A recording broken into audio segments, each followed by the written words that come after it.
ಕರ್ನಾಟಕದ ಗಡಿ ಉಸ್ತುವಾರಿ ಸಚಿವರನ್ನಾಗಿ ಹಿರಿಯ ಸಚಿವರಾದ ಪ್ರವಾಸೋದ್ಯಮ ಖಾತೆ ಸಚಿವರಾದ ಶ್ರೀ ಎಚ್.ಕೆ. ಪಾಟೀಲರನ್ನು ನೇಮಕ ಮಾಡಿ ಇಂದು ರಾಜ್ಯ ಸರ್ಕಾರ ಆದೇಶ ಹೊರಡಿಸಿದ್ದು ಬೆಳಗಾವಿ ಗಡಿ ಭಾಗದ ಕನ್ನಡ ಸಂಘಟನೆಗಳಿಗೆ ಅತೀವ ಹರ್ಷ ಮತ್ತು ಸಂತೋಷವನ್ನು ಉಂಟು ಮಾಡಿದೆ.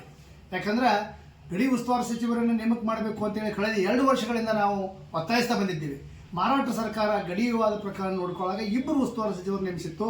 ಅಲ್ಲದೆ ಅಲ್ಲಿ ಮುಖ್ಯಮಂತ್ರಿ ಅಧ್ಯಕ್ಷತೆ ಒಳಗೆ ಉನ್ನತಾಧಿಕಾರಿ ಸಮಿತಿಯನ್ನೂ ಮಾಡಿತ್ತು. ಆದರೆ ನಮ್ಮ ಸರ್ಕಾರ ಮೌನ ವಿಷಯದ ಬಗ್ಗೆ ನಮಗೆ ಅಸಮಾಧಾನ ಇತ್ತು. ಇವತ್ತು ಹಿರಿಯ ಸಚಿವರಾದ ಎಚ್.ಕೆ. ಪಾಟೀಲರನ್ನ ಅವರು ಗಡಿ ಮತ್ತು ಜಲವಿವಾದಗಳ ಪ್ರಕರಣವನ್ನು ನೋಡಲಿಕ್ಕೆ ಉಸ್ತುವಾರಿ ಸಚಿವರನ್ನಾಗಿ ಇವತ್ತು ನೇಮಕ ಮಾಡಿದ್ದನ್ನು ನಾವು ಮುಖ್ಯಮಂತ್ರಿ ಸಿದ್ದರಾಮಯ್ಯನವರನ್ನ ಹಾಗೂ ಎಚ್.ಕೆ. ಪಾಟೀಲರನ್ನ ಅಭಿನಂದಿಸ್ತಾ ಇದ್ದೇವೆ. ಯಾಕಂದರೆ 2013 ಒಳಗೆ ಇದೇ ಸಿದ್ದರಾಮಯ್ಯನವರು ಮೊದಲ ಸರ್ಕಾರ ರಚನೆ ಮಾಡಿದಾಗ ಆವಾಗ ಸಹಿತ ನಾವು ಒತ್ತಾಯ ಮಾಡಿದಾಗ 2016 ಎಚ್.ಕೆ. ಪಾಟೀಲರು ಗಡಿ ಉಸ್ತುವಾರಿ ಸಚಿವರಾಗಿ ನೇಮಕಗೊಂಡಿದ್ದರು. 2018 ಅವರು ಭಾಳ ಒಳ್ಳೆ ಕೆಲಸ ಮಾಡಿದ್ದಾರೆ. ಯಾವಾಗ ಗಡಿ ಭಾಗದ ಸಮಸ್ಯೆ ಬರ್ತಾ ಬಂದು ನಮಗೆ ಚರ್ಚೆ ಮಾಡೋದು, ನಮ್ಮ ಪರಿಹಾರ ಹೇಳೋದು ಎಲ್ಲ ಮಾಡ್ತಿದ್ರು. 2018 ನಂತರ ಬಂದ ಸರ್ಕಾರಗಳು ಯಾರೂ ಇದು ಗಡಿ ಉಸ್ತುವಾರಿ ಸಚಿವರನ್ನಾಗಿ ಮಾಡಿರಲಿಲ್ಲ.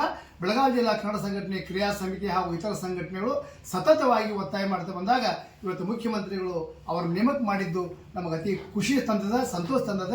ಆದಷ್ಟು ಬೇಗ ಎಚ್.ಕೆ. ಪಾಟೀಲರು ಬೆಳಗಾವಿ ಗಡಿ ಭಾಗಕ್ಕೆ ಭೇಟಿ ಕೊಟ್ಟು ಇಲ್ಲಿಯ ಕನ್ನಡ ಪರ ಸಂಘಟನೆಗಳ ಜೊತೆ ಚರ್ಚೆ ಮಾಡಿ ಗಡಿವಾದ ಪ್ರಕರಣ, ಗಡಿ ಭಾಗದ ಸಮಸ್ಯೆಗಳ ಬಗ್ಗೆ ಪರಿಹಾರ ಸೂಚಿಸಬೇಕಂತ ಹೇಳಿ ಈ ಸಂದರ್ಭದಲ್ಲಿ ನಾನು ಒತ್ತಾಯ ಮಾಡ್ತಾ ಇದ್ದೇನೆ.